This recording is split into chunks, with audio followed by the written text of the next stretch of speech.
नमस्कार दोस्तों, स्वागत है आपका अपने YouTube channel trail blazer the study point में।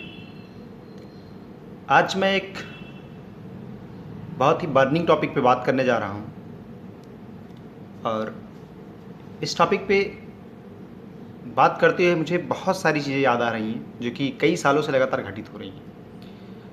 इस समय देश में एक तो बेरोजगारी चरम पर है और दूसरी ओर लगातार आयोगों और गवर्नमेंट की नाकामियों को दिखाते हुए बहुत सारे फर्जीवाड़े भी हो रहे हैं और उन पर कोई भी एक्शन नहीं हो पा रहा है। ऐसा कोई एग्ज़ाम नहीं बच रहा है इस समय राज्य में जिसमें फर्जीवाड़े नहीं हो रहे हैं। उत्तर प्रदेश में तो अभी ट्रेंड बन चुका है कि पहले आप प्री का एग्ज़ाम दीजिए, फिर मेंस दीजिए, इंटरव्यू दीजिए, उसके बाद कोर्ट केस कीजिए। तो ऐसे ट्रेंड्स के दौर में हम अभी देखते हैं कि क्या हुआ है इन कई सालों के अंदर देखा जाए तो। और जैसा कि आप लोग थंबनेल पे देख रहे हैं कि फर्जीवाड़े का गढ़ बन रहा प्रयागराज, इन भर्तियों में सेंधमारी की कोशिश, बहुत सारी भर्तियां रही हैं। चलिए उस पर हम लोग बात करेंगे, लेकिन उससे पहले आप लोगों से एक निवेदन है कि आप लोग इस वीडियो को ज़्यादा से ज़्यादा वायरल करें, साथ ही इस पर कमेंट कर अपने सुझाव भी दें और साथ ही जिन लोगों ने अब तक इस चैनल को सब्सक्राइब नहीं किया वो लोग सब्सक्राइब करके थंबनेल को भी प्रेस कर लें, जिससे आने वाली वीडियोज की नोटिफिकेशन आपको मिलती रहे। चलिए शुरू करते हैं। ये वही प्रयागराज है जिसे कभी आईएएस की फैक्ट्री कहा जाता था और प्रतियोगी परीक्षाओं में आजकल फर्जीवाड़े का गढ़ बन चुका है। क्या क्या हुआ है? ऐसा कोई भर्ती नहीं बची है जिससे यहाँ पर समस्याएं नहीं आ रही हैं।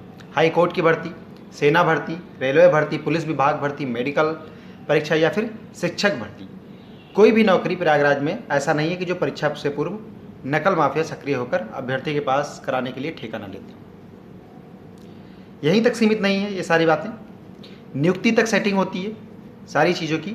और ये कोई दावा जो फर्जीवाड़े का दावा है, ये कोई हम नहीं कर रहे हैं, मैं नहीं कर रहा हूँ, बल्कि खुद पुलिस कर रही है और एसटीएफ गैंग ने इसका खुलासा भी किया है। ठीक है, कोई भी ऐसी परीक्षा नहीं जिसमें जो सालभर गैंग है, नकल माफिया हैं, ये सक्रिय ना रहे। चाहे 69,000 शिक्षक भर्ती जो आजकल चल रहा है उसकी जांच चल रही है और उसमें कई लोग पकड़े भी गए। हुआ क्या, अभी पिछली गुरुवार रात को एक पूर्व जिला पंचायत सदस्य रहे हैं डॉक्टर कृष्णलाल पटेल, इनके साथ साथ 8 और लोग को पकड़ा गया और फिर ये बात सामने आई कि इसमें भी जो 69,000 भर्ती हुई उसमें भी काफ़ी ज़्यादा फर्जीवाड़ा हुआ है। तो क्या चीज़ें होती रही हैं, सेंधमारी की कोशिश कौन कौन सी में हुई, इसके कुछ एग्जाम्पल्स देख लेते हैं हम लोग। नवंबर 2017 हाई कोर्ट भर्ती एसटीएफ ने हाई कोर्ट की 12 नवंबर को होने वाली परीक्षा में नकल कराने वाले गिरोह का पर्दाफाश किया। 4 लोगों को गिरफ्तार भी किया, कई सारी चीज़ें मिली, ब्लूटूथ मिला, 2.5 लाख रुपए नकद मिले, बहुत सारी चीज़ें मिली।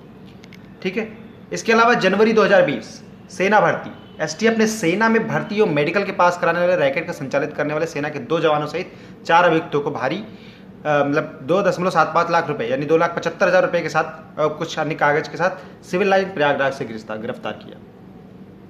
तो ये चीज़ें रही हैं जनवरी 2020 सेना भर्ती की इस समस्या में 4 अभियुक्त गिरफ्तार हुई। उसके बाद हम लोग देखते हैं जून 2018 की भर्ती। जून 2018 में सिपाही भर्ती हुई, इसमें पास कराने का ठेका लिया गया। नकल माफियाओं को क्राइम ब्रांच ने गिरफ्तार किया। सरायम रेंज के कौशल सिंह पटेल, भदोही निवासी नितिन शुक्ल इत्यादि बहुत सारे लिख रहे हैं। बिहार के आरा तक इसका लिंक पाया गया। इनके पास से कुछ बहुत सारे डिवाइसेस, ड्राइविंग लाइसेंस और यहाँ तक कि 20 जाली फिंगरप्रिंट्स भी बरामद किए गए थे। अगर सितंबर 2019 की बात देखें तो लोअर सबऑर्डिनेट जो यूपी SSC करवाती है, जिसे हम लोग लोअर पीसीएस कहते हैं, इस परीक्षा में भी अवैध रूप से धन प्राप्त कर अभ्यर्थियों को पास कराने के आरोप में कई लोगों को शिवकुटी से गिरफ्तार किया एसटीएफ ने। और 30 सितंबर और 1 अक्टूबर को होने वाली परीक्षा में इलेक्ट्रॉनिक डिवाइस की मदद से नकल कराने की तैयारी में थे लोग, अभ्यर्थी थे। ये तो कुछ एग्जाम्पल्स थे। अब 69,000 पे आते हैं। 69,000 शिक्षक भर्ती फर्जीवाड़ा जो है, एसटीएफ ने प्रदेश में छापेमारी की और इनमें से 8 लोगों को गिरफ्तार किया, मुख्य सरगना सहित। क्या हुआ, कैसे ये चीज़ें हुई? तो क्राइम ब्रांच और एसटीएफ ने इस पर काम किया। प्रतापगढ़ का एक व्यक्ति राहुल सिंह, उसने क्या किया कि प्रयागराज के सोराव थाने में एक एफआईआर दर्ज कराया। एफआईआर क्यों दर्ज कराया, इससे पहले समझते हैं केस क्या था। और इसी एफआईआर के आधार पर डॉक्टर कृष्णलाल पटेल को गिरफ्तार किया गया था, उनके साथ साथ 8 अन्य लोग। हुआ क्या कि जो राहुल सिंह थे, इन्होंने 26 मई को शिक्षक भर्ती पास करने के लिए 7.5 लाख रुपए दिए थे 1 जून को रिजल्ट आने पर। जब उनका नाम लिस्ट में नहीं आया तो उन्होंने इन लोगों से संपर्क करना चाहा, लेकिन सभी के मोबाइल फ़ोन बंद नजर आए। और इसके बाद युवक को पता चला कि गिरोह काम कर रहा है जो लोगों के साथ धोखाधड़ी और फर्जीवाड़ा करता है। उसके बाद एक तहरीर दी गई जिसमें 8 लोगों के विरुद्ध सोराव थाने में FIR हुई। इसके मुताबिक गिरोह के 20 सदस्यों, क्या हुआ कि गिरोह ने 20 और सदस्यों से पैसे पास करने की बात सामने आई। इसके बाद 5 व्यक्तियों को गिरफ्तार भी किया गया। अभी भी तलाश अब नहीं जारी है। टोटल 8 लोग गिरफ्तार हो चुके हैं। गिरफ्तार व्यक्तियों में से एक जो आरोपी 2017 में प्रतापपुर विधानसभा से चुनाव लड़ चुका था। अब हम लोग देखते हैं एक खास बात ये कि 150 में से 142 नंबर पाया हुआ एक व्यक्ति जिसे राष्ट्रपति का नाम तक नहीं पता है। कौन है वो? नाम है धर्मेंद्र कुमार पटेल। कहाँ के रहने वाले हैं? सराय मरेज प्रयागराज के। काबिलियत इनकी क्या है? 69,000 सहायक अध्यापक भर्ती परीक्षा में टॉपरों की सूची में शामिल है। कुल 150 में से 142 अंक प्राप्त किए इन्होंने। लेकिन जब पत्रकारों ने इनसे पूछा तो इन्होंने राष्ट्रपति का नाम तक नहीं बताया, उनको ये तक नहीं पता था। SP अशोक वेंकटेश ने बताया कि 69,000 सहायक अध्यापक भर्ती में फर्जीवाड़ा कर पास हुए धर्मेंद्र विरोध से 3 अभ्यर्थियों को गिरफ्तार कर लिया गया।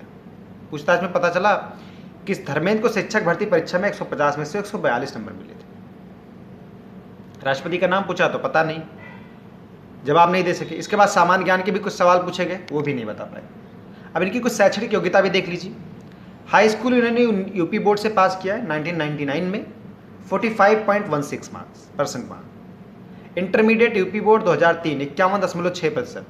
स्नातक संपूर्णानंद संस्कृत विश्वविद्यालय वाराणसी 2007 56.77%। बीएड संपूर्णानंद संस्कृत विश्वविद्यालय वाराणसी 2012 57.1%। टेट पास किया इन्होंने 2018 में 126 अंक मिले इनको 150 में से। ठीक है। ASP का कहना है कि उसकी खामोशी बता रही है कि वह सहायक शिक्षक भर्ती में कैसे टॉपरों की सूची में शामिल हुआ है। मतलब डाउट पूरी तरह से होता है। यहां भी छोड़ दीजिए। ASP ने बताया कि आरोपियों के पास मिली डायरी में 20 अभ्यर्थियों के नाम सामने आए। इनमें से 18 का चयन का पता चला कि 18 का चयन हो चुका है अभी, जिसमें से सिर्फ 3 पकड़े गए। 17 की तलाश जारी है। अभी जब उनका पता लगेगा तो और भी चीजें क्लियर हो जाएंगी। 69,000 जब सहायक शिक्षक भर्ती के परिणाम आए उसके बाद कई सारे अभ्यर्थियों ने इसमें धांधली के आरोप लगाए। कारण क्या रहा कि फूलपुर, सौराव और बहरिया के अभ्यर्थी जो थे वो सबसे ज्यादा अंक प्राप्त कर रहे थे उस क्षेत्र के। तो इससे एक और डाउट क्लियर होता है कि क्या इसी क्षेत्र के लोग पढ़ने में अच्छे हैं या और भी क्षेत्र के। आरोप था कि लगभग 34 अभ्यर्थियों ने 140 नंबर पाए, मतलब 150 में 140 प्लस, जबकि टेट के दौरान उन्हें 70 से 80 अंक आए थे। पूर्व जिला पंचायत सदस्य जो हैं डॉक्टर कृष्णलाल पटेल ने अपने करीबियों को फर्जीवाड़ा करके ज़्यादा नंबर दिलाए। इसमें पेपर आउट से लेकर कई तरह की सेटिंग के आरोप भी लगे। हम लोग बात करते हैं कुछ इन सारी समस्याओं की। ये तो थे सारे एग्जाम्पल्स। सरकार और आयोग, पिछली सरकारें थी तो भी यही चीज़ें चल रही थी। कोई ये नई बात नहीं कि उत्तर प्रदेश में कोई फर्जीवाड़ा पहली बार हुआ है। ऐसा कोई पेपर नहीं है जो अब तक आउट नहीं हुआ है। इवन PCS भी एक बार आउट हो चुका है, GS पेपर PCS का। ये एक गलती पेपर आउट की। दूसरी, पेपर इतना कॉन्फिडेंशियल, खासकर UPSSC के पेपर में तो OMR भी साथ में दे देते हैं। उसके बाद उसकी जेरॉक्स लाने की अनुमति होती है, क्वेश्चन पेपर भी नहीं दिया जाता है। फिर भी नकल माफिया मुन्ना भाई इस काम कर रहे हैं। दूसरी चीज, अगर आप कोई भी क्वेश्चन पेपर उठा के देखिए तो उसमें 3 से 4 क्वेश्चंस के ऑप्शन गलत होते हैं या एक से ज़्यादा आंसर सही होते हैं। क्या हमारे आयोग में जो लोग क्वेश्चन पेपर बनाते हैं उनमें इतनी क्षमता नहीं है कि वो 100, 150, 200 क्वेश्चन ना बना सकें? बेसिक कोई भी कोचिंग इंस्टीट्यूट, कोई भी टीचर, मुझे नहीं लगता कि यह काम नहीं कर सकता है। अगर ढंग से किया जाए तो किया जा सकता है। जो क्वेश्चन डिस्प्यूटेड है उन्हें डालने की जरूरत क्या है? क्या इन्हीं क्वेश्चंस के आधार पर सारी धांधली की जाती है? अगर किसी प्रकार से एग्जामिनेशन हो जाएंगे तो भर्ती क्लियर नहीं होती है, टाइम से कभी वैकेंसी जाती नहीं। नकल कराने के लिए लोग पहले से तत्पर हैं। लेकिन अगर ऐसी शिक्षा प्रणाली रही तो वो दिन दूर नहीं है कि जब नकल कराने के लिए भी हो सकता है विदेशों से इंपोर्ट करना पड़े लोगों को। एक और चीज देखने की बात है, शिक्षा व्यवस्था जब इतनी लचर है, आप सारे टीचर्स को भर्ती नहीं कर सकते हैं, तो बीएड और बीटीसी इतने बड़े पैमाने पर कराने की आवश्यकता क्या है? क्यों प्राइवेट बीटीसी और बीएड कॉलेजेस चल रहे हैं? क्या जरूरत है? सिर्फ इसलिए क्योंकि वो नेताओं के कॉलेज हैं या किसी बड़े ग्रुप के? ये भी नहीं होना चाहिए। मेरा मानना यह है कि सामान्य तरीके से एक जनरल बीए व्यक्ति जो सामान्य तरीके से ग्रेजुएट है, बीए नहीं, बीकॉम, बीएससी जो भी है, सामान्य ग्रेजुएट व्यक्ति को ओपन एग्जाम के माध्यम से उतने ही लोगों के लिए जो टेट क्वालिफाई कर सकें, उन्हीं लोगों के लिए सिर्फ रखना चाहिए और उनको बाद में बीएड या बीटीसी कराया जाना चाहिए। कुछ लोग ये भी सलाह देंगे कि फिर प्राइवेट कॉलेजेस के लिए बीएड बीटीसी, तो प्राइवेट कॉलेजेस में आज भी बीएड और बीटीसी के बहुत सारे लोग नहीं पढ़ा रहे हैं, वहाँ पे सामान्य ग्रेजुएट व्यक्ति पढ़ा रहा है। तो इससे दो फायदे होंगे, एक तो उन टीचर्स की या उन ग्रामीण बैकग्राउंड के बच्चों की जिन्होंने बीएड और बीटीसी तो प्राइवेट कॉलेज से बहुत सारे पैसे 2 लाख 2.5 लाख दे करके खर्चा करके कर लिया, लेकिन बाद में उन्होंने नौकरी न पाई, तो कम से कम वो 2 से 2.5 लाख रुपए तो बच जाएंगे। और साथ ही जिन लोगों को सरकारी नौकरी मिलेगी उनको बीएड और बीटीसी का खर्चा सरकार वहन करे। सरकारी कॉलेजेस जितने हैं कि जितना टीटी और सुपर टेट ये सब भर्ती करके आप टीचर्स बनाते हो, तो एक तो ये सुविधाएं होनी चाहिए, मेरा मानना है।